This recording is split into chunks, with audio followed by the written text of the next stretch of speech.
Hello everybody, welcome to Magnet Brains. मैं हूं अनीशा, आपकी अपनी इंग्लिश एजुकेटर। और आज मैं स्टार्ट करने वाली हूं आपकी क्लास 11th की जो इलेक्टिव बुक है इंग्लिश की, जिसका नाम है वोवन वर्ड्स। उसका एसे नंबर 4 ट्राइबल वर्ड्स का पार्ट 2 कंटिन्यू करूंगी आज मैं। इसके पार्ट 1 का एक्सप्लेनेशन वीडियो अगर आपने नहीं देखा है तो जल्दी से जाइए और देख के आइए, क्योंकि आज मैं स्टार्ट करने वाली हूँ पार्ट 2। और let's start the continuation of the essay. तो यहाँ पे बात हो रही है ट्राइबल पीपल की, यानी हिंदुस्तान के, इंडिया के जो आदिवासी कम्युनिटी के लोग होते हैं उनकी बात हो रही है।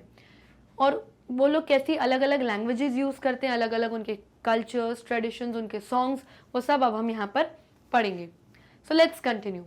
A vast number of Indian languages have yet remained only spoken, with the result that literary conversations in these languages are not considered literature। तो बोल रहे हैं कि बहुत सारे वास्ट नंबर यानी बहुत सारी जो हमारी हिंदुस्तानी बहुत सारी जो भाषाएं हैं वो अभी भी सिर्फ स्पोकन रही हैं, यानी अभी भी लोग सिर्फ उन भाषाओं को बोलते हैं।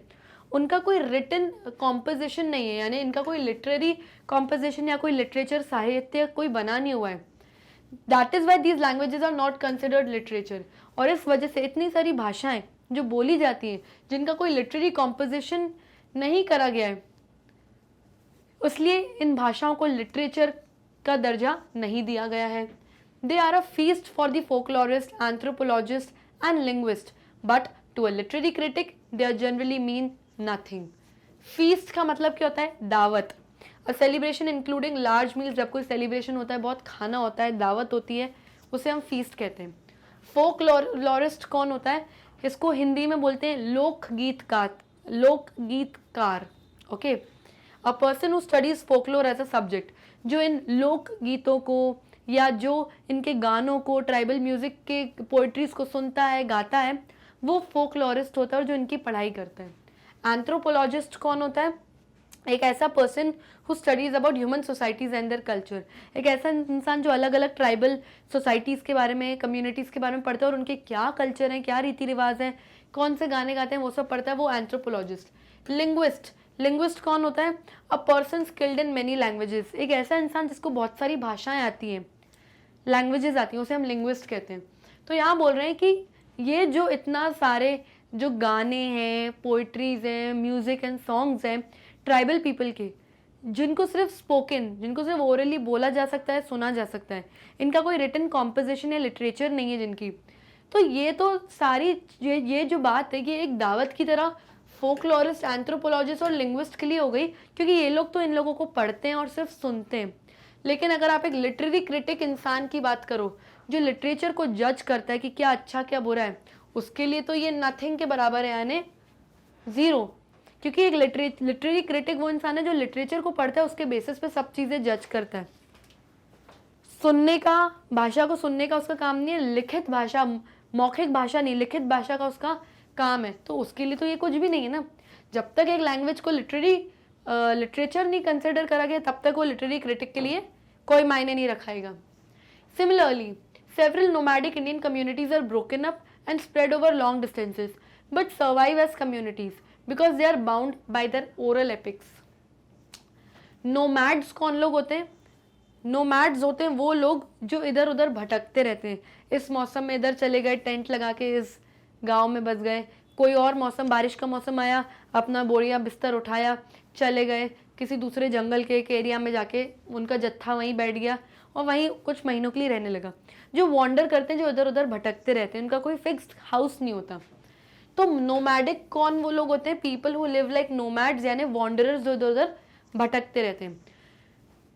तो इंडिया में बहुत सारी इंडियन कम्युनिटीज़ हैं जो नोमैडिक हैं, यानी ट्राइबल कुछ कम्युनिटीज़ रहती हैं जिनका कोई एक घर नहीं है, अलग अलग भटकते रहते हैं अलग अलग जगहों पे। तो बोल रहे हैं सिमिलरली, बिल्कुल सिमिलर उसी तरह बहुत सारे इंडिया में नोमैडिक कम्युनिटीज़ यानी ग्रुप्स हैं जो अलग अलग जगह, अलग अलग डिस्टेंस पे स्प्रेड होके रह रहे हैं और सर्वाइव कर रहे हैं, लेकिन फिर भी एक कम्युनिटी यानी फिर भी एक कॉमन ग्रुप की तरह रह रहे हैं। और वो लोग किससे बाउंड है?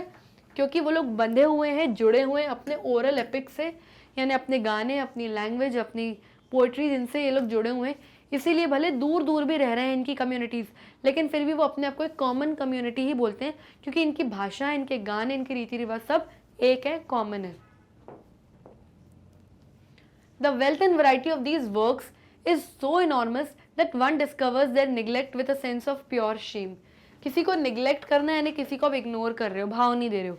तो कह रहा है कि अगर ये जो दीज वर्क्स है ना, जो ट्राइबल लोगों के जो काम है, इनके जो आर्टिस्ट हैं, जो पेंटिंग्स, इनकी लैंग्वेजेस हैं, इसमें इतनी वैरायटी और हमारे हिंदुस्तान में इस चीज़ की इतनी वेल्थ, इतना खजाना है, इतना एनॉर्मस, इतना लार्ज खजाना है कि अगर हम में से कोई इनको निगलेक्ट करे, ध्यान नहीं दे, इनको इग्नोर करे, तो ये हमारे लिए प्योर शेम यानी शर्म की बात है कि आप अपने हिंदुस्तान के कल्चर को निगलेक्ट कर रहे हो, इन आदिवासियों को। Some of the songs and stories I heard from itinerant street singers in my childhood are no longer available anywhere. Itinerant का मतलब क्या होता है? Traveling from place to place. ऐसे सिंगर गाने जो रोड पे चलते फिरते, घूमते घामते, भटकते रहते थे और गाने गाते रहते थे। तो कहता है, ऑथर कहते हैं कि मैंने बचपन में कुछ गाने, कुछ कहानियाँ सुनी थी जो स्ट्रीट सिंगर्स, जो ऐसे इधर उधर भटकते हुए सड़कों पे गाने गाने वालों से मैंने अपने चाइल्डहुड में, बचपन में सुनी थी। They are no longer available anywhere. और अब वो कहीं पर भी अवेलेबल, कहीं सुनाई देते ही नहीं है, कहीं खो से गए हैं ये सब गाने। For some years now I have been collecting songs and stories that circulate in India's tribal languages. तो कह रहे हैं ऑथर कि अब कुछ सालों से मैं कुछ गाने और कुछ वो कहानियाँ, पौराणिक कहानियाँ कलेक्ट करने में जुटा हुआ हूँ जो इंडिया के ट्राइबल लैंग्वेजेस से जुड़े हुए हैं। यानी आदिवासियों की भाषाओं में जो गाने, जो चीज़ें बहुत चलन में हैं उन लोगों की कम्युनिटी में, वो मैं कलेक्ट कर रहा हूँ ताकि मैं आप तक पहुँचा पाऊँ। And I continually overwhelm by their number and their profound influence on the tribal communities. Profound का मतलब क्या होता है? Very great. तो ऑथर कहते हैं इस कलेक्शन के प्रोसेस में मैं बहुत ज़्यादा ओवरवेल्म हो गया हूँ, यानी बहुत ज़्यादा मैं भावुक, इमोशनल हो गया हूँ, बिल्कुल भरसा गया हूँ अपने इमोशन से कि बाय देयर नंबर, कि कितना number, large number of songs and stories बहुत ज़्यादा ग्रेट और इन्फ्लुएंशियल है, यानी प्रभावित है इन्हीं की कम्युनिटी के लोग इन गानों से और इन कहानियों से। यानी गाने और कहानियों से बहुत सारे ट्राइबल कम्युनिटी के लोग बहुत प्रभावित हुए, यानी इन्फ्लुएंस हुए, और कितने फेमस है इनकी कम्युनिटी में ये लोग, ये गाने। तो कह रहे हैं मैं उनको कलेक्ट करने में जुटा हुआ हूँ। और इसका रिजल्ट क्या निकला? The result is that I, यानी खुद author, for one can no longer think of literature as something written. अब लिटरेचर एक ऐसी चीज़ है जो सिर्फ रिटन नहीं होती, यानी लिखित होती है। तो ऑथर कहते हैं जब मैंने इन सब चीज़ों को कलेक्ट किया, सुना, देखा, समझा, तब मैं इस कंक्लूजन पे आया हूँ कि मैं नो लॉन्गर अब बिल्कुल ऐसा नहीं सोचता कि लिटरेचर कोई ऐसी चीज़ है जो सिर्फ रिटन होती है। Literature is not only written, it is more than written thing. Of course, I do not dispute the claim of written compositions and text to the status of literature. तो author कहते हैं हाँ, मैं इस बात पे डिस्प्यूट यानी आपसे आर्ग्यू या लड़ाई नहीं कर रहा हूँ कि, या क्लेम नहीं कर रहा हूँ आपसे बात की भाई जो स्टेटस है लिटरेचर का या जो रिटन कॉम्पोजिशंस हैं वो गलत हैं। But surely it is time that we realise that unless we modify the established notion of literature as something written, we will silently witness the decline of various Indian oral traditions. Modify करना यानी थोड़े बहुत changes करना, और notion यानी कोई चीज़ का concept. तो ऑथर बोलते कि मैं आपसे लड़ नहीं रहा हूँ या बहस नहीं कर रहा हूँ कि लिटरेचर कोई रिटन चीज़ नहीं होती, बट अब वो समझो वो टाइम आ गया है कि हम ये चीज़ रियलाइज़ करने लगे कि हमें थोड़े बहुत चेंजेस तो अपने लिटरेचर के कॉन्सेप्ट में करने ही पड़ेंगे, नहीं तो साइलेंटली धीरे धीरे हम ये विटनेस करेंगे, यानी देखेंगे कि हमारे इंडियन ओरल ट्रेडिशन, यानी इंडिया में बोलने वाली बहुत सी ओरल लैंग्वेजेस जिनको रिटन फॉर्मेट या रिटन लिटरेचर का दर्जा नहीं दिया गया है, वो डिक्लाइन हो गई, यानी धीरे धीरे खत्म हो गई, कहीं गुमनाम हो जाएंगी। तो थोड़ा बहुत लिटरेचर में तो हमें मॉडिफाई चेंजेस करने पड़ेंगे, सिर्फ रिटन चीज़ को लिटरेचर कंसिडर नहीं करेंगे, ओरल एस्पेक्ट या मौखिक भाषा को भी लिटरेचर में कंसिडर हम करेंगे। The literature is lot more than writing, is a reminder necessary for our times. तो ऑथर कहते हैं ये हमारे लिए रिमाइंडर है, हमें एक ये चीज़ बार बार रिमाइंड करवानी चाहिए खुद को इस टाइम पर कि literature is lot more than writing. Literature सिर्फ लिखित चीज़ नहीं है, लिखित से बहुत ऊपर है, बहुत सारी चीज़ें और इंक्लूड होती हैं उसमें। One of the main characteristics of tribal arts is their distinct manner of constructing space and imaginary. तो अभी हमने पार्ट 1 में अभी डिस्कस किया था हमने थोड़ी देर पहले ही पार्ट 1 के वीडियो में कि जो सबसे मेन कैरेक्टरिस्टिक्स है ट्राइबल आर्ट का, यानी आदिवासियों के आर्ट्स एंड पेंटिंग्स का, वो ये है कि किस तरीके से वो अपने दिमाग की खाली स्पेस में चीज़ें इमेजिन करते हैं, कल्पना करते हैं, which might be described as hallucinatory. और इस चीज़ को आप हैलुसिनेटरी बोल सकते हो, यानी वो चीज़ें जो आप फील कर रहे हो कि रियल लाइफ में हैं बट एक्चुअली वो रियल लाइफ में प्रेजेंट नहीं होती हैं। जैसे अगर आपने अपने इमेजिन कर लिया कि पहाड़ उड़ रहा है, माउंटेन इज फ्लाइंग, आप इमेजिन कर रहे हो कि पहाड़ उड़ रहा है बट रियलिटी में it is actually not present, ऐसा नहीं होता, ये हैलुसिनेटरी है, ये इल्यूजन है आपके दिमाग का, ऐसा रियल में नहीं है। तो ये सारी चीज़ें जो है इमेजिनेशन से रिलेटेड वो ट्राइबल आर्ट्स में आपको दिखेंगी in both oral and visual forms of representation. अब ट्राइबल लोगों का कोई रिटन लिटरेचर तो नहीं है, ये लोग ओरल यानी गाने वाने या जो भी चीज़ें बोलते हैं वो सिर्फ गाते हैं, और विजुअल यानी हमको पेंटिंग्स या अपने पिक्चर्स के फॉर्म में हमको विजुअली यानी दिखाते हैं स्टेज पे। Tribal artist seem to interpret verbal और पिक्टोरल स्पेस, वही चीज़ कि जो ट्राइबल यानी आदिवासियों का जो आर्टिस्ट होते हैं जो स्टेज पे परफॉर्म करते हैं, जो इनके पेंटर्स होते हैं, वो वर्बल मौखिक यानी मुंह से बोली हुई चीज़ और पिक्टोरल यानी आंखों से देखी हुई इन लोगों की बनाई हुई पिक्चर्स को रिप्रेजेंट करते हैं। Demarcated by an extremely flexible frame. Demarcated का मतलब क्या होता है? डिस्टिंग्विश यानी सेपरेटेड, और ये चीज़ बिल्कुल सेपरेट है इनके फ्लेक्सिबल फ्रेम से। फ्लेक्सिबल फ्रेम यानी मान लीजिए मैं एक ऑडियंस में बैठी हूँ और स्टेज पे परफॉर्मेंस देख रही हूँ ट्राइबल लोगों का, तो ये लोग इतना कुछ इमेजिनेशन से चीज़ें चेंज कर देंगे या इतनी सारी चीज़ें ऐसी दिखा देंगे जो एक्चुअली रियल लाइफ में प्रेजेंट नहीं है। इस चीज़ को ये लोग बिल्कुल सेपरेट कर देंगे हमारी इमेजिनेशन से और इनकी इमेजिनेशन से, क्योंकि हमारी इमेजिनेशन इनकी इमेजिनेशन से बहुत अलग है। तो वो बहुत ही फ्लेक्सिबल तरीके से चेंजेस करते रहते हैं अपने शोज़ में, अपने आर्ट में और अपने फ्रेम में सीमित रहते हैं।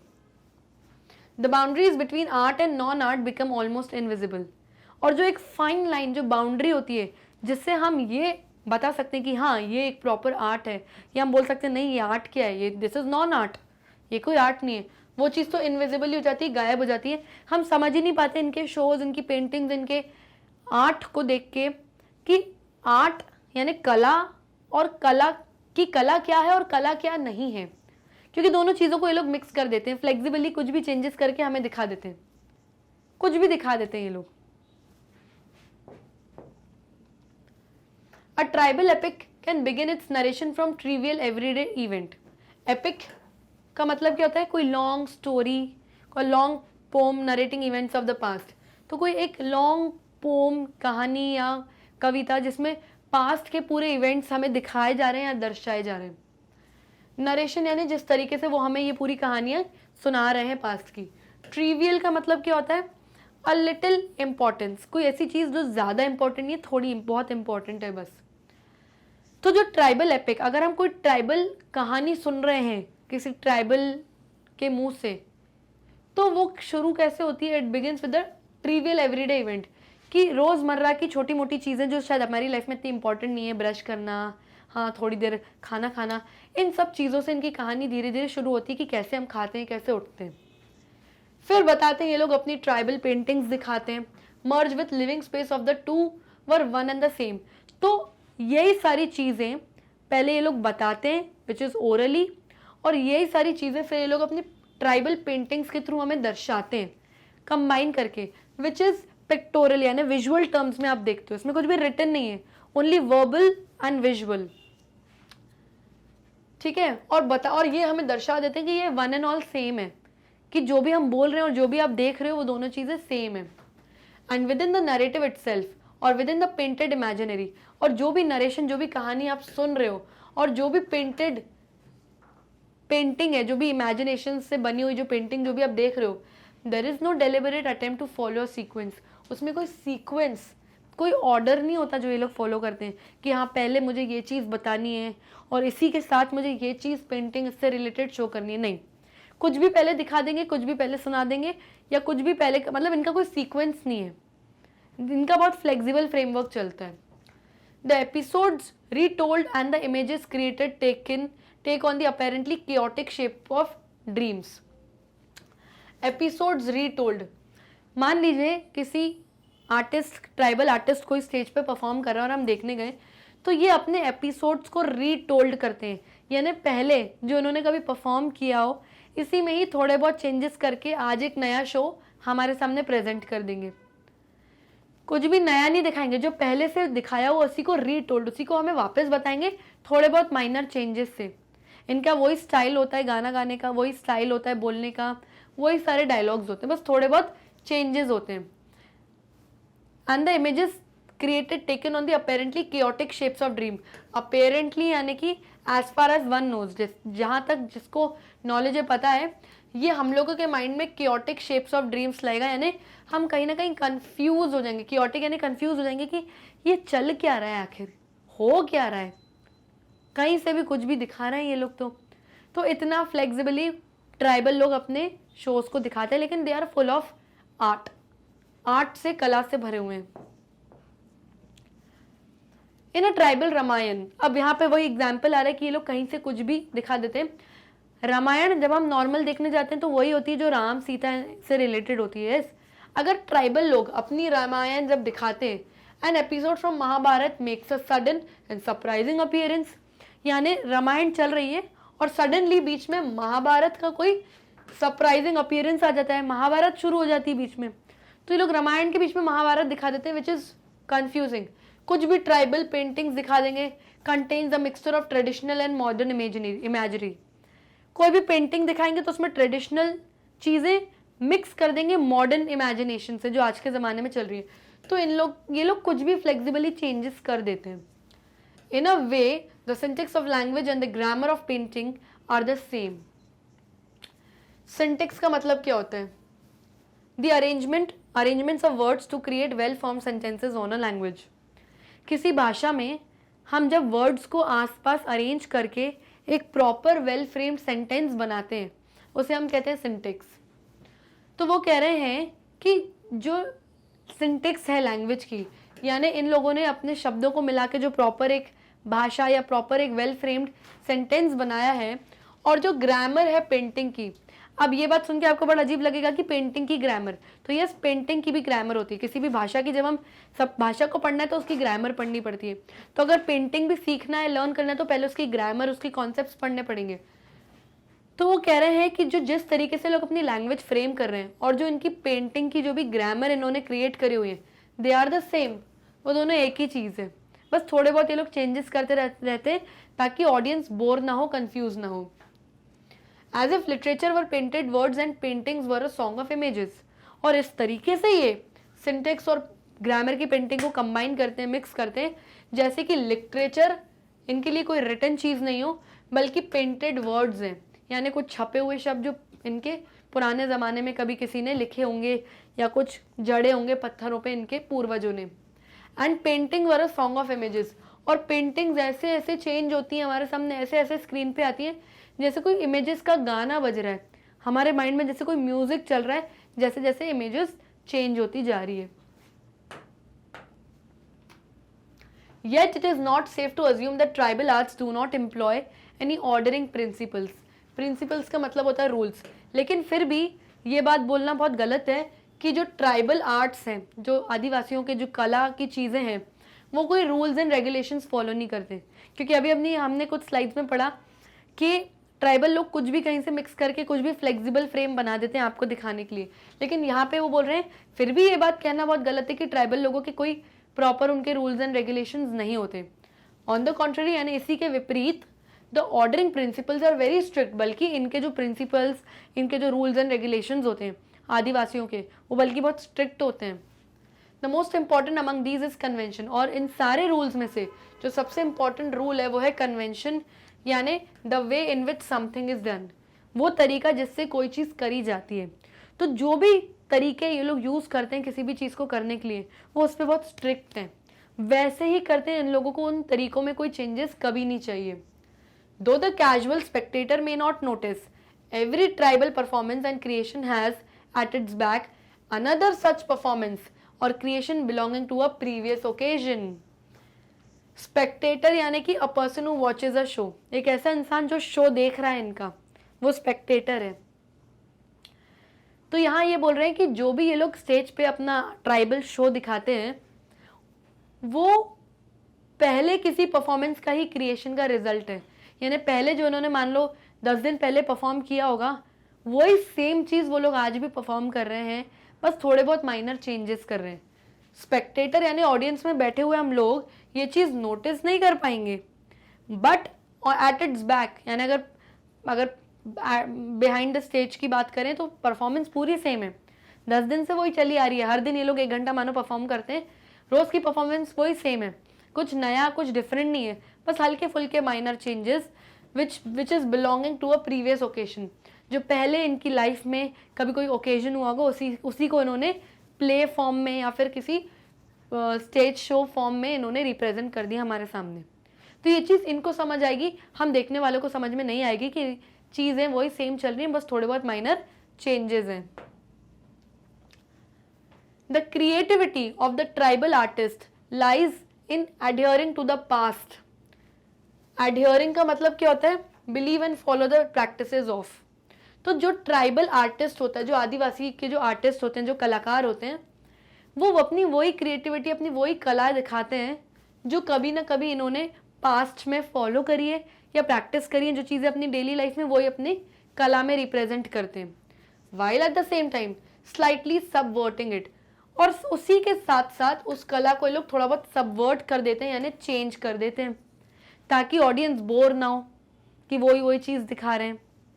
The subversions are more playful than ironic. और जो सबवर्शंस हैं यानी जो चेंजेस ये लोग करते हैं अपने शो में, वो बहुत प्लेफुल होते हैं, यानी लोगों को मज़ा आता है, एंटरटेन होती है पब्लिक। आयरॉनिक नहीं होती, यानी पब्लिक ये विडंबना नहीं करती कि अरे ऐसे कैसे, पब्लिक को तो और मज़ा आता है, एंजॉय करते हैं वो लोग। इंडीड यानी ट्रूली ये जो प्लेफुलनेस है, ये जो एंटरटेनमेंट है, is the soul of tribal arts. और ये एंटरटेनमेंट जो हमें मिल रहा है वो आत्मा है, एकदम सोल है इन ट्राइबल आर्ट्स की। दो oral and pectoral doesn't matter, आप इनकी ओरल कहानियां सुनो, पिक्टोरल यानी जो भी पिक्चर्स पेंटिंग्स विजुअली इनकी देखो। The tribal art creations are intimately related to rituals. कुछ भी आप इनका देख लो या सुन लो, इनके जो आर्ट है या जो भी इनकी क्रिएशंस है वो हमेशा किससे रिलेटेड होती है? इनके रिचुअल्स या इनके जो होने वाले होते हैं, जो इनके घरों में रीति रिवाज, वही सारी चीज़ें वो इनको पेंटिंग्स या अपने शोज में दिखाते हैं। The secret can never be left out. Secret यानी जिस चीज़ को ये लोग रिलीजियस मानते हैं उस चीज़ को ये लोग कभी लेफ्ट आउट नहीं करेंगे, यानी छोड़ेंगे नहीं, हमेशा वो रिलीजियस फैक्टर अपना है वो मेंशन करेंगे अपनी पेंटिंग्स में और अपनी शोज में। The tribal arts rarely assume a serious और प्रिटेंशियस टोन। कभी भी आप ट्राइबल आर्ट में ये नहीं देखोगे कि कोई बहुत सीरियस टोन चली आ रही है या प्रिटेंशियस यानी कुछ दिखावटी चीज़ चली आ रही है, नहीं। जो एक्चुअली ये लोग रियल लाइफ में वही ये लोग अपने शोज में और अपनी पेंटिंग्स में रिप्रेजेंट करते हैं। The artist rarely plays the role of the creator. कभी भी शो अगर हो रहा है ट्राइबल शो, आप हमेशा नोटिस करना कि जो आर्टिस्ट है वो कभी क्रिएटर यानी गॉड, भगवान का रोल नहीं प्ले करेगा, क्योंकि उसको ये लोग बहुत रिलीजियस मानते हैं कि हम भगवान नहीं बन सकते, भगवान तो भगवान है। तो ये लोग भगवान का कभी भी रोल नहीं प्ले करेंगे, और किया भी तो उसको थोड़ा बहुत मिक्स करेंगे, कुछ भी उसमें चेंजेस करेंगे।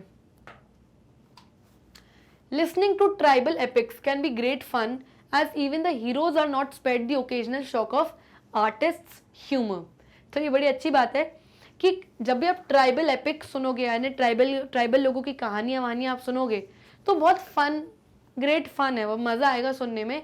या अगर आप कभी उनका शो देखोगे ट्राइबल शो, तो जो हीरो होता है ट्राइबल शो का, कभी कभी तो उसको भी ओकेजनली शॉक मिलता है आर्टिस्ट ह्यूमर का, यानी स्पेयर उसको भी नहीं बख्शा जाता। यानी जब आप शो देखते हो ट्राइबल शो तो उसमें बहुत सारे कॉमेडी के या फिर ऐसी हंसी मजाक या कॉमिकल रोल प्ले करने वाले आर्टिस्ट भी होते हैं, तो उन पे तो पब्लिक उनको तो ऑब्वियसली कभी स्पेयर नहीं करती, बख्शती नहीं, उन पे हंसती है।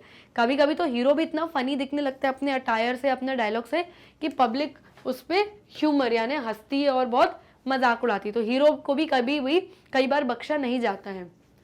One reason for the unique mixture of sacred and the ordinary may be that the tribal works of arts are not created specifically for sale. तो यहाँ पे बोला जा रहा है कि एक जो रीज़न है कि इतना यूनिक, इतना मिक्सचर करते हैं, यानी कुछ भी कहीं से भी मिक्स कर देते हैं, एकदम यूनिक मिक्सचर बना देते हैं ट्राइबल लोग। और किस चीज़ का मिक्सचर? सेक्रेड यानी रिलीजियस चीज़ों का और अपनी रोज़मर्रा की ज़िंदगी का यानी ऑर्डिनरी चीज़ों का। इसमें हमेशा आपको ट्राइबल वर्क ऑफ आर्ट दिखेगा, यानी जो भी ये लोग रोज़मर्रा में कर रहे हैं या जो भी ये लोग करते हैं। लेकिन it is not created for sale. Tribal art बिकाऊ नहीं है, सेल के लिए नहीं है। ये लोग वही चीज़ करते हैं जिससे पब्लिक को फन मिले, जिससे पब्लिक समझे। बेसिकली इनका मोटिव यही होता है कि हम अपनी ट्राइब, अपनी जनजातीय को, अपनी कम्युनिटी को प्रमोट करें, हमारी लैंग्वेज के बारे में, हमारे कल्चर के बारे में लोगों को अवेयर करें, उनको नॉलेज दें कि हम लोग भी एग्जिस्ट करते हैं आप ही की सोसाइटी में। फ़न करवाएंगे भले, लेकिन इन सब के पीछे इनका मोटिव सिर्फ यही होता है कि हम बिकाऊ नहीं है, हम अपनी कम्युनिटी को बेच नहीं रहे आपके सामने, सिर्फ बताना चाहते हैं, आपको अवेयर कराना चाहते हैं कि हम लोग भी सोसाइटी में एग्जिस्ट करते हैं और ये हमारे रीति रिवाज, डांस, कल्चर या हमारे रिचुअल्स हैं। ओके,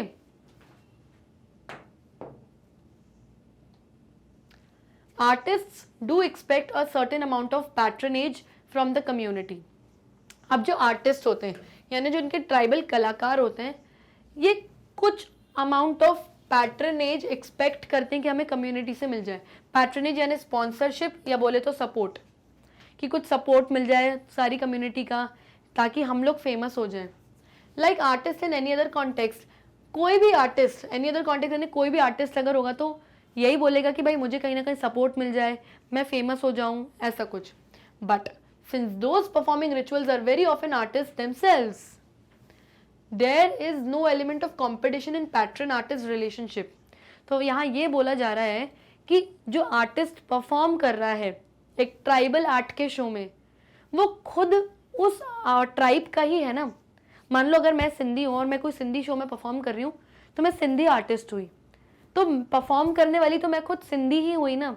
कोई क्या ही मेरे से कंपटीशन कर लेगा, मतलब मेरे कम्युनिटी का परफॉर्मेंस मैं ही कर रही हूँ, मैं ही आर्टिस्ट हूँ, मुझसे अच्छा कोई क्या ही कर लेगा, क्योंकि सारे रिचुअल्स मुझे पता है, जो भी चेंजेस हुए शो में मुझे पता है, इस शो के बारे में मुझे पता है, इस कम्युनिटी की मैं हूँ, मुझे A to Z सब पता है इस कम्युनिटी के बारे में, और परफॉर्म करने वाली भी मैं खुद ही हूँ। तो मेरा कोई क्या ही कंपटीशन आ जाएगा किसी अग्रवाल कम्युनिटी से या किसी मुस्लिम कम्युनिटी से, उनका और मेरा कोई कंपटीशन नहीं, क्योंकि मैं अपनी कम्युनिटी में ही परफॉर्म कर रही हूँ, तो मेरा कोई कॉम्पिटिटर क्यों आएगा। यस, तो परफॉर्म करने वाला, जो रिचुअल्स परफॉर्म करने होते हैं, वो ऑफन आर्टिस्ट खुद ही होता है, उसी कम्युनिटी का ही होता है। मानो मुंडा ट्राइब का अगर कोई परफॉर्म कर रहा है तो उसको परफॉर्म करने वाला कोई कोंड ट्राइब का नहीं आएगा, मुंडा ट्राइब वाला ही रहेगा। तो there is no element of competition, तो कोई पैटर्न आर्टिस्ट रिलेशनशिप ही नहीं होता, यानी कोई सपोर्टर और आर्टिस्ट का रिलेशनशिप ही नहीं होता, क्योंकि सपोर्टर भी वो खुद ही है और परफॉर्मर भी खुद ही है। The tribal arts are therefore relaxed, never tense. जब भी आप ट्राइबल आर्ट देखोगे तो हमेशा रिलैक्स्ड फीलिंग आएगी, आपको कभी टेंस यानी टेंशन भरी फीलिंग नहीं आएगी। One question invariably asked about the tribal arts is whether they are static, frozen in tradition और डायनामिक। इनवेरिएबली का मतलब क्या होता है? ऑलवेज, हमेशा। स्टैटिक का मतलब क्या होता है? अनचेंज्ड या फिक्स, कोई ऐसी चीज़ जो हमेशा फिक्स्ड रहती है, कभी चेंज नहीं होती। डायनामिक का मतलब क्या होता है? चेंजेस एंड वैरायटी, जो चीज़ हमेशा चेंज होती रहती है और आपको उसमें वैरायटी मिलती है। तो यहाँ बोल रहे हैं कि एक क्वेश्चन हमेशा पूछा जाता है ट्राइबल आर्ट के बारे में कि क्या ट्राइबल आर्ट स्टैटिक है कि डायनामिक है। यानी ट्राइबल आर्ट जब भी हम देखें तो वो फ्रोजन इन ट्रेडिशन है, यानी हमेशा फिक्स्ड रहता है, कभी वो अपने आर्ट को बदलते नहीं है, अपनी ट्रेडिशनल चीज़ों को होल्ड करके रखते हैं, कभी बदलते ही नहीं है। या वो लोग बहुत डायनामिक होते हैं, यानी बार बार चेंजेस दिखाते हैं, वैरायटी दिखाते हैं, क्योंकि दिखाते तो वो एक ही चीज़ है लेकिन डिफरेंट तरीके से थोड़े बहुत चेंजेस करके। तो बेसिकली चीज़ वही है, बस पब्लिक बोर ना हो इस वजह से थोड़े बहुत चेंजेस, माइनर चेंजेस वो लोग कर ले। A general misconception is that the orally transmitted arts are entirely tradition bound, with little scope for individual experimentation beyond the small freedom to distort the previously created text। तो बोल रहे हैं कि general बहुत कॉमन मिसकंसेप्शन यानी गलतफहमी ये है कि जो ओरली ट्रांसमिटेड आर्ट्स हैं, यानी वो कलाएं जो पोएम्स के थ्रू या कहानियों के थ्रू सुनाई जाती हैं, जिनका कोई रिटन फॉर्मेट या लिटरेचर नहीं होता, वो जो आर्ट्स होते हैं वो ट्रेडिशन बाउंड होते हैं, यानी सिर्फ आपको अपने ट्रेडिशन, रीति रिवाजों से बंधे रहते हैं, उन्हीं के रिलेटेड आपको बताते हैं। और उसमें एक इंडिविजुअल, एक इंसान या कोई आर्टिस्ट का बहुत थोड़ा सा ही स्कोप या थोड़ा सा ही स्पेस होती है इन सब चीज़ों में एक्सपेरिमेंट करके दिखाने की, ज़्यादा फ्रीडम नहीं होती डिस्टॉर्ट करने की यानी चेंज करने की लिटिल बिट भी जो प्रीवियसली क्रिएटेड टेक्स्ट है। यानी पहले जो टेक्स्ट, जो चीज़ें लिख दी गई हैं, जो चीज़ें आर्टिस्ट को बता दी गई हैं कम्युनिटी के बारे में, ट्राइबल कम्युनिटी के बारे में, ऐसा लगता है कि वो सब सिर्फ वही सारी चीज़ें आपको ओरली बता रहा है और इसमें आप थोड़ा बहुत भी चेंजेस नहीं कर सकते, वो रिस्ट्रिक्टेड है। कैसे चेंज करें, पहले का सुना हुआ है ना। तो ये एक मिसकंसेप्शन है, ये एक बहुत बड़ी गलतफहमी है। This misconception arises from the habit of seeing art only with reference to the text, but with the tribal arts involved not just text but performance and audience reception. और ये जो मिसकंसेप्शन, ये जो गलतफहमी, ये कहाँ से आती है? इस हैबिट, इस आदत से आती है कि हम लोग इनके आर्ट को सिर्फ उस रेफरेंस ऑफ टेक्स्ट से ही देखते हैं कि जो इन्होंने लिखा पढ़ा होगा बस वही हमें सुना रहे हैं।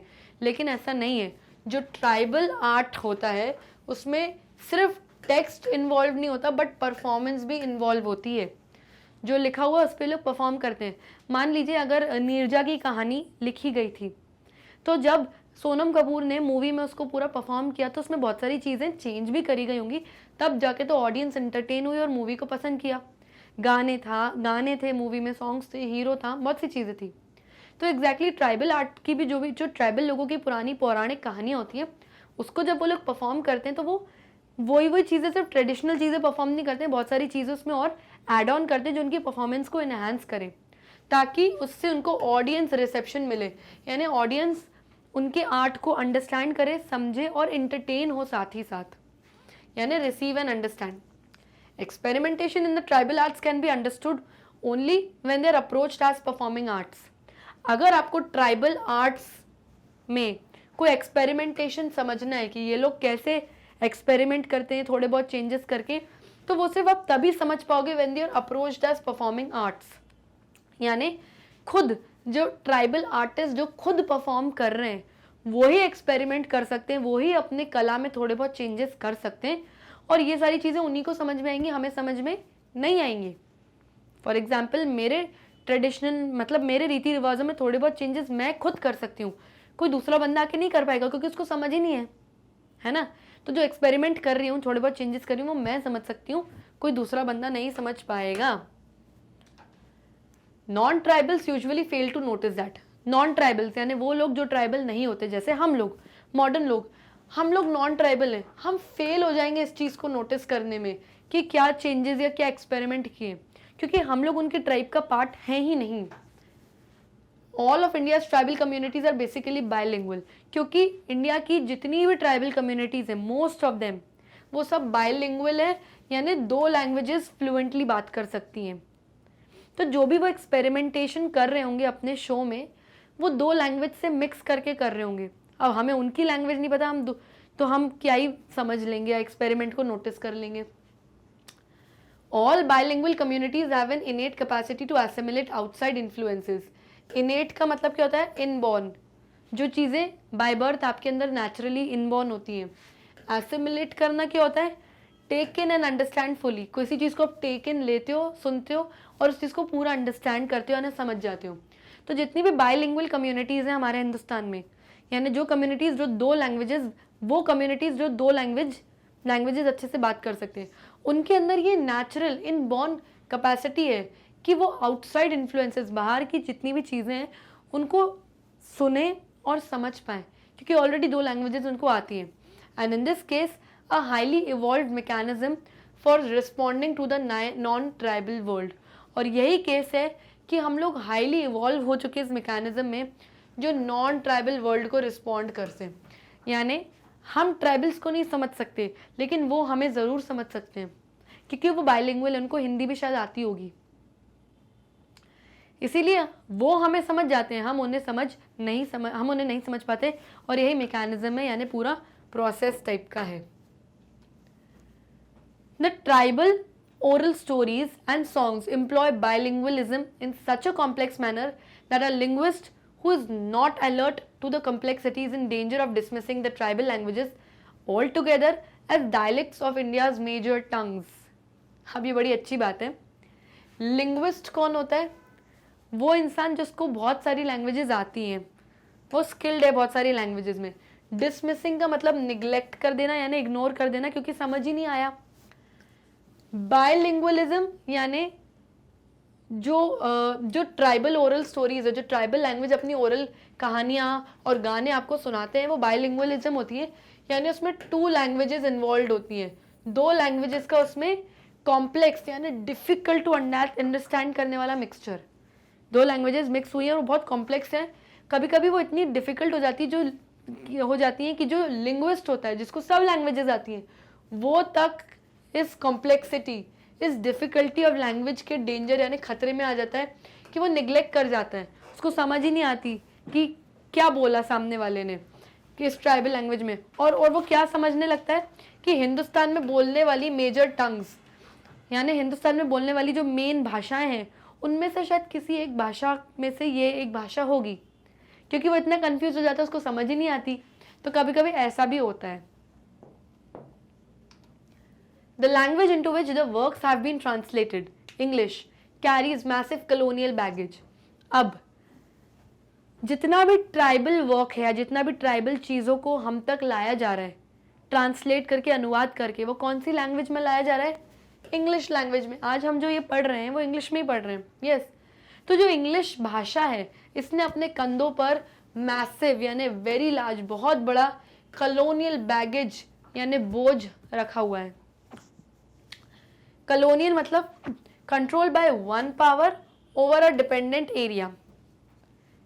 मान लो कोई बड़ी कम्युनिटी है, उसने किसी छोटी या अंडर डेवलप्ड कम्युनिटी को टेक ओवर कर दिया और उनके ऊपर अब राज चला रही कि अब आप अपने कल्चर्स को भूलो, हमारे कल्चर, हमारे ट्रेडिशंस को फॉलो करो। That is a colonial thing.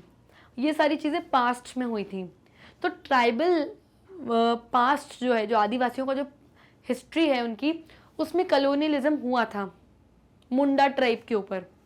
तो वो सारी चीज़ें भी हम तक पहुंचाई जा रही है ट्रांसलेट करके इंग्लिश लैंग्वेज में, और इसीलिए इंग्लिश लैंग्वेज के कंधों पर बहुत भारी बैगेज यानी बोझ है, रिस्पॉन्सिबिलिटी है कि हमको ये कलोनियल वाली चीज़ें जो हुई हैं वो सब भी अच्छे से ट्रांसलेट करके हम तक पहुंचाएं उन ट्राइबल लोगों की। When the works of contemporary Indian writers who inherit a multilingual tradition several thousand years ago were classified as new literature. वाह, बड़ी अच्छी बात कही है। कंटेम्प्रेरी का मतलब क्या होता है? प्रेजेंट डे या मॉडर्न टाइम्स। जो आज के प्रेजेंट डे के, जो मॉडर्न टाइम्स के जो हमारे हिंदुस्तानी राइटर्स हैं, जो मल्टीलिंगुअल हैं यानी जिनको बहुत सारी लैंग्वेजेस यूज करते हैं और आती हैं, उन्होंने 1000 ईयर्स पहले की जो पुरानी ट्रेडिशनल लैंग्वेजेस को क्लासिफाई कर दिया, बोल दिया कि भाई ये तो न्यू लिटरेचर है। मान लो किसी आदिवासी ट्राइब ने 2 लैंग्वेज मिक्स करके एक नई लैंग्वेज बता दी आपको, तो आज के इंडियन राइटर्स कह रहे हैं भाई ये तो नया लिटरेचर है, नई लैंग्वेज है। अरे नहीं बाबा, ये तो सदियों सालों पुरानी लैंग्वेज है।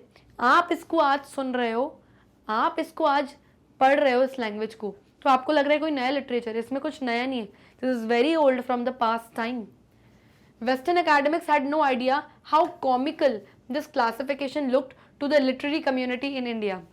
अब जो वेस्टर्न एकेडमिक्स हैं यानी जो वेस्टर्न लोग जो एकेडमिक्स को पढ़ते, मतलब जो एकेडमिक्स में की फील्ड में पढ़ते हैं लैंग्वेजेस के बारे में, उनको कोई आइडिया नहीं है कि कितना कॉमिकल, कितना मजाकिया साउंड कर रहा है कि जब लिटरेरी कम्युनिटी सुनती होगी इंडिया की, जिनको सब कुछ लैंग्वेजेस के बारे में पता है, जब वो सुनती होगी कि भाई आज के नए लेखक जो हैं ये बोल रहे हैं कि ये नया लिटरेचर है, ये नई लैंग्वेज है, तो वो हंसते होंगे, वो बोलते होंगे अरे नहीं भाई ये तो बहुत पुरानी लैंग्वेज है, तुम लोग आज सुन रहे हो।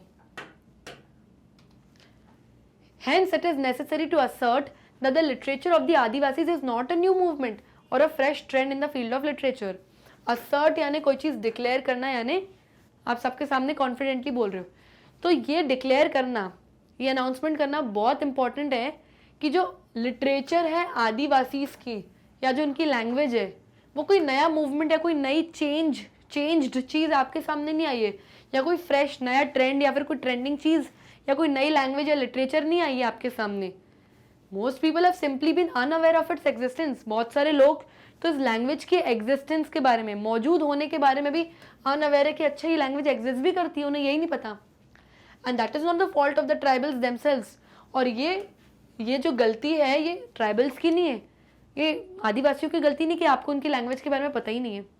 ये लैंग्वेज तो सदियों सालों से है।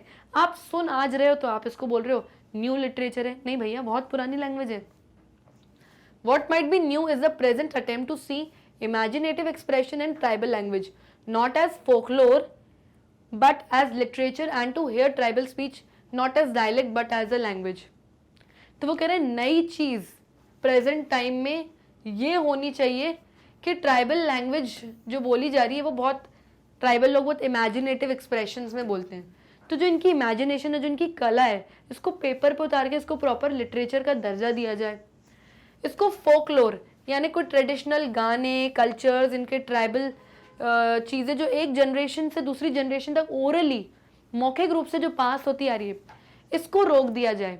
ये नई चीज़ होगी और इसको एक लिटरेचर का दर्जा दे दिया जाए, ताकि जब भी हम ट्राइबल स्पीच यानी ट्राइबल लोगों की लैंग्वेज को हेयर करें यानी सुने, तो वो एक डायलेक्ट, एक महज एक ओरल मुंह से सुना हुआ कोई डायलॉग के तौर पे ना हो, बल्कि एक प्रॉपर लैंग्वेज यानी प्रॉपर भाषा के तौर पे हो, यानी जिसकी लिटरेचर है, जिसकी कोई लिपि हो। जैसे हिंदी भाषा की लिपि देवनागरी है, वैसे भी इनको इनकी बोली हुई चीज़ों को लैंग्वेज का, एक भाषा का दर्जा दिया जाए और कोई लिपि हो यानी कोई प्रॉपर स्क्रिप्ट हो। ये एक नई चीज़ होगी, ये एक काम की चीज़ होगी, ना कि ये कि आप बोल रहे हो ये तो नया लिटरेचर है। तो ये तो बड़ा कॉमिकल हो जाएगा भाई। The attitude may be somewhat unconventional, but only until we recall that scripts themselves are relatively new and that the printing of literary text goes no further back for a few centuries in comparison with creative experiments with the human ability to produce speech in such a way that transcends time. Unconventional का मतलब क्या होता है? Unusual या uncommon, कोई ऐसी चीज़ जो इतनी कॉमन नहीं है। तो ये जो एटीट्यूड है हमारा, ये इतना कॉमन नहीं होगा, ईजी नहीं होगा इनको भाषा का दर्जा देना। बट जब तक हम इन सारी स्क्रिप्ट्स को रिकॉल नहीं करेंगे हम लोग खुद, और तब तक ये कुछ न्यू चीज़ में कन्वर्ट नहीं होगा। एंड ये जो प्रिंटिंग होगी लिटरेरी टेक्स्ट की, जो भी इनकी भाषा की जो प्रिंटिंग प्रॉपर, जो इनको लिटरेचर बना के हम देंगे, ये हमको उसके लिए कोई बहुत ज़्यादा पीछे और जाना की ज़रूरत नहीं है, ना कोई बहुत रिसर्च करने की ज़रूरत है। सिर्फ कुछ सेंचुरीज़, कुछ सदियों भी पहले बस पीछे जाना है, रिसर्च करनी है और इनकी लिटरेचर तैयार। हमको बहुत ज़्यादा पौराणिक काल तक नहीं जाना है। In comparison with creative experiments with the human ability, और हमारे अंदर ये ह्यूमन एबिलिटी है कि हम स्पीच यानी कोई भी लैंग्वेज प्रोड्यूस कर सकते हैं, यानी एक भाषा बना सकते हैं हम लोग इन सच अ वे, इस तरीके say that transcends time. Transcends यानी गो बियॉन्ड द लिमिट्स, किसी भी लिमिट को क्रॉस करके, किसी भी टाइम को क्रॉस करके हम एक भाषा का डिस्कवरी कर सकते हैं। हमारे अंदर ये ह्यूमन्स के अंदर क्वालिटी है। In fact every written piece of literature contains substantial layers of orality. Substantial का मतलब क्या होता है? असेंशियल या कोई चीज़ जो बहुत इंपॉर्टेंट है। तो अगर हम नॉर्मल किसी रिटन पीस ऑफ लिटरेचर की भी बात करें, अगर इंग्लिश की भी हम बात करें, उसकी तो प्रॉपर लिटरेचर है ना, साहित्य बना हुआ है ना, उसमें भी लेयर्स ऑफ ओरैलिटी यानी ओरल बोलने वाली जो लैंग्वेज है वो भी होती है। हम इंग्लिश सिर्फ लिख के नहीं करते, लिख के नहीं समझते, हम ओरली बोलते भी हैं। We speak this language. तो literature is not a written thing only, it is written as well as oral thing both. आज जो ये चीज़ लिखी हुई है, आप इसको लिख रहे हो, आप इसको समझ रहे हो, लेकिन जब तक मैं इसको ओरली बोल के आपको समझा नहीं रही हूँ कि आपको समझ में आएगा नहीं। तो ये जो लैंग्वेज है it is written as well as oral both, ये समझाने की चीज़ बोल रही है यहाँ पे। This is particularly true for poetry and drama. वही चीज़ आ गई, ये चीज़ पोइट्री और ड्रामा में बहुत सही है। यानी जब भी हम कोई पोएम या कोई ड्रामा पढ़ते हैं या सुनते हैं, इवन इन प्रोज फिक्शन यानी कि novels that tells imaginary stories, वो नॉवेल्स, वो कहानियाँ जो हमको इमेजिनरी काल्पनिक कहानियाँ सुनाती है, the elements of orality need to be significant यानी कि important if the work needs to be effective. अगर आपको कोई नॉवल पढ़नी है या लोगों तक समझानी है, या कोई पोइट्री, कहानी या ड्रामा समझानी है, तो सिर्फ रिटन चीज़ इंपॉर्टेंट नहीं है, ओरैलिटी यानी ओरली आप उसको एक्सप्लेन भी करना बहुत इंपॉर्टेंट है, बहुत सिग्निफिकेंट है। अगर आप चाहते हो कि आपका काम जो भी आपने लिखा हुआ है वो इफेक्टिव रहे यानी सही रहे और लोगों को समझ में आए। फॉर एग्जाम्पल 5 लाइन्स की कोई पोएम है, आपने 5 लाइनें पढ़ ली और पोएम हो गई? नहीं, आपको उनके अंदर का जो डीप मीनिंग है, जब तक मैं ओरली एक्सप्लेन नहीं करूंगी आपको समझ नहीं आएगा। यस, तो literature is written as well as oral thing. लिखिक एंड मौखिक, लिख के और बोल के दोनों, आप जब दोनों चीजें फॉलो करते हो तब एक लिटरेचर बनती है और तब आपको चीजें इफेक्टिवली समझ में आती हैं। सो चिल्ड्रन, यहाँ पे मैं अपने वीडियो का पार्ट 2 एंड करती हूँ, क्योंकि इस पूरे ऐसे को मैंने 3 पार्ट्स में डिवाइड किया हुआ था, पार्ट 1, पार्ट 2 एंड पार्ट 3। अगर आपने मेरा पार्ट 1 का वीडियो नहीं देखा है तो जल्दी से देख के आइए। क्यों? क्योंकि ताकि आपको पार्ट 2 एंड पार्ट 3 समझ में। तो यहाँ मैं पार्ट 2 खत्म करती हूँ एंड इसके बाद मैं अपना पार्ट 3 का वीडियो रिलीज करूंगी। सो डू नॉट फॉरगेट कि आप तीनों पार्ट्स को, ऑल द 3 पार्ट्स आप भूले ना और अच्छे से अपनी पढ़ाई कंप्लीट कर पाए। तब तक लिए bye bye and take care.